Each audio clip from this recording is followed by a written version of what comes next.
FIFA football বিশ্বকাপে দারুণ ছন্দে খেলছে স্পেন।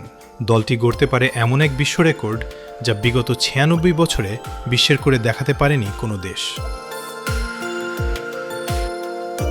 ক্রিস্টিয়ানো রোনালদোর পর্তুগালকে ১-০ গোলে হারিয়ে কোয়ার্টার ফাইনাল নিশ্চিত করা স্প্যানিশরা এই বিশ্বকাপে এখন পর্যন্ত একটি গোলও হজম করেনি, যদিও এবারের আসরে গোল হজম করেছে সব দলই। এদিক দিয়ে একমাত্র আলাদা স্পেন। গ্রুপ পর্ব তো বটেই, নকআউট পর্বের দুটো ম্যাচ খেললেও এখনও নিজেদের গোলবার অক্ষত রাখতে পেরেছে লা ফুয়েন্তের শিষ্যরা। গ্রুপ পর্বের ৩ ম্যাচ থেকে শুরু করে শেষ ১৬র হাই ভোল্টেজ নকআউট পর্ব প্রতিপক্ষের কোনো স্ট্রাইকারই এখন পর্যন্ত স্পেনের জালের ঠিকানা খুঁজে পায়নি। উনাই সিমনের অসাধারণ গোলকিপিং আর লা রোহাদের ইস্পাত কঠিন রক্ষণভাগের সামনে এসে পরাস্ত হয়েছে সবাই।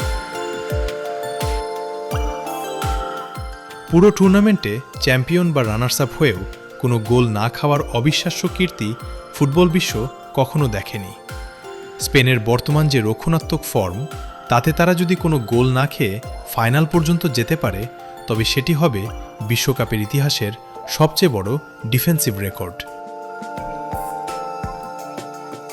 শেষ ৮-এর লড়াইয়ে ওঠার পর এখন পুরো ফুটবল বিশ্বের নজর স্পেনের এই অভেদ্য দুর্গ কোনো দল প্রথম ভাঙতে পারে, নাকি কোনো গোল না খেয়েই বিশ্বজয়ের এক নতুন ইতিহাস লিখবে লুইস ডে লা ফুয়েন্তের শিষ্যরা।